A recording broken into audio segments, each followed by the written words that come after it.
Muito bom dia, leitores e escritores. Eu sou Henrique Barros, estudante de Linguística na UNB. Hoje eu estou aqui com minhas convidadas Eduarda Santiago. Bom dia. E Giovana Teodora. Bom dia. Estudante de História do Brasil na UNB. E Paulo Alexandre, minha companheira de Linguística que já esteve aqui em outros episódios. Bom dia, pessoal. Como estamos, senhoras? É a primeira participação de vocês em um podcast? Pior que é. Sim, tô até nervosa. Não, eu sou da casa já. Não se preocupem não, a gente vai acostumando vocês na dinâmica. Eu tenho que falar que nem um locutor de rádio ou eu posso falar normal? Pode ser normalmente, pois teremos uma espécie de debate. Um dos nossos ouvintes de ouro, na última reunião, nos trouxe uma dica de leitura, Preconceito Linguístico e o que é, como se faz, de Marcus Bagno. E nós acatamos. Eu não sei vocês, mas foi uma das leituras mais proveitosas que eu tive nas últimas dicas. É proveitosa e curta, né? Assim, são 100 e tantas páginas, só que em pouquíssimas você já tem muita informação, reflexão.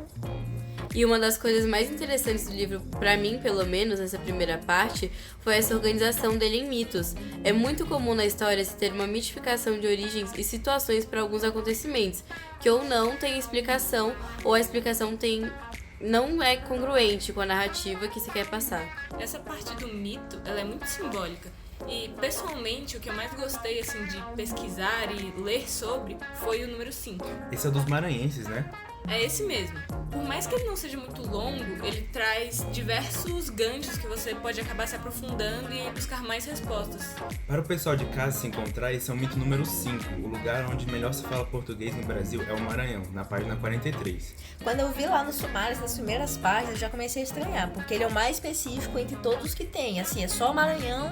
Eu pensei, vai ser curtinho e vai ser pouquinha coisa, mas na real, exatamente, ele abrange muito mais do que só isso.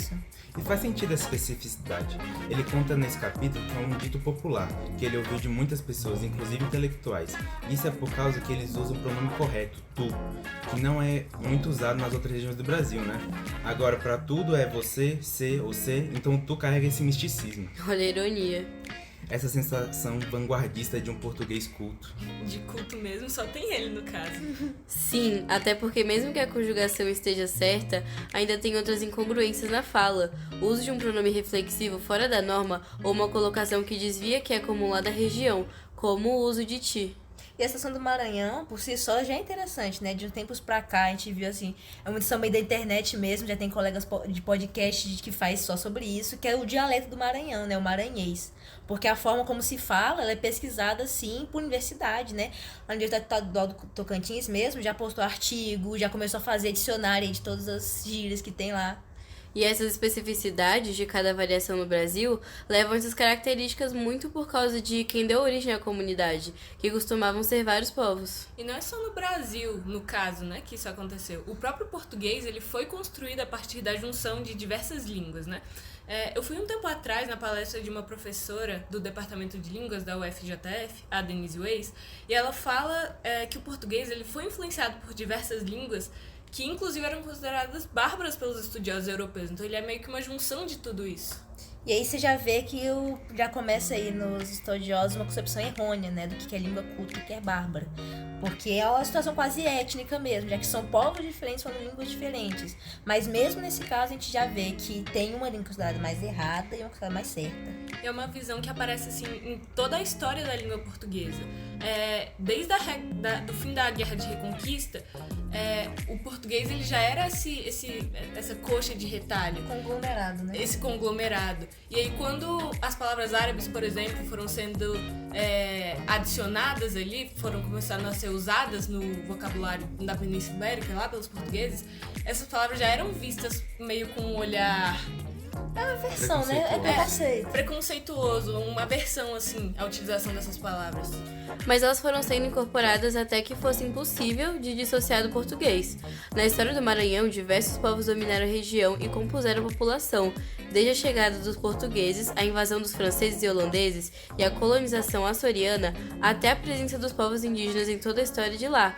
Foi se moldando a língua, então não chega nem a ser puramente português esse dialeto que se fala lá. E esses açorianos aí, quem são eles? Cara, lá do lado de Portugal tem um monte de ilhas que acabaram ficando autônomas, mas que ainda são de Portugal. E falam português. Eles só falam português meio errado. Assim, não é errado, talvez seja errado pelos nossos moldes muito modernos, né, depois de tanta mudança. Mas eles se desenvolveram muito dependente do que era o território continental, né, o contexto, assim, tá no meio do mar, tá falando com um monte de gente esquisito também, você acaba desenvolvendo diferente a língua. Mas certo é só o do dicionário, eu conversei com você sobre isso mais cedo também. É, exatamente. Mas, assim, ninguém fala o português do dicionário, são as principais questões. Esses dias eu tava vendo uma matéria, assim, é da ESPM. O Marcelo Fernandes fez, muito boa mesmo, eu recomendo vocês lerem. Que, assim, o português correto de verdade não existe. Ele é só o português do Brasil inteiro pode ser correto. Ele só precisa ser situacionalmente correto. Só precisa, não, pô, tô no meio assim, de uma reunião, eu vou falar que nem eu falo com a minha tia. Eu vou chamar todo mundo de amor lá, não vou chamar ninguém de amor. No final das contas, então, o português do Maranhão tá certo, mas não só ele, né? É exatamente o que o Marcos Bagno falou, que é sobre adaptar o seu português à situação que você está inserido. E principalmente não se limitar a esse intelectualismo, né? Mano, depois de tudo que a gente falou de que era um livro pequenininho, rendeu o episódio mais longo do podcast, Henrique. E dava pra ter rendido mais. Isso vem lá dos ouvintes de ouro. E se tu quer ajudar a decidir os aproveitamentos dos próximos episódios e dar dicas de leitura que serão temáticas de toda a reunião, apoie o Wordcast no Apoie-se, por apenas R$ 3,99. Além disso, você terá acesso antecipado aos casts e monitorias ao vivo, sobre todas as matérias que nós comentávamos na semana. Eu virei semana passada depois de só uma monitoria, que ainda era experimental, e galera, tá valendo muito a pena, hein? Aí, se até a convidada acabou pagando, vocês também têm. Que tema, que lindo, velho. Foi uma propaganda muito bem feita. Muito obrigado, meninas. Foi muito bom ter vocês aqui nesse episódio. Essa junção de diferentes áreas agregou muito ao mito que nós falamos hoje. Agora é hora de descansar, né, família? Muito obrigada!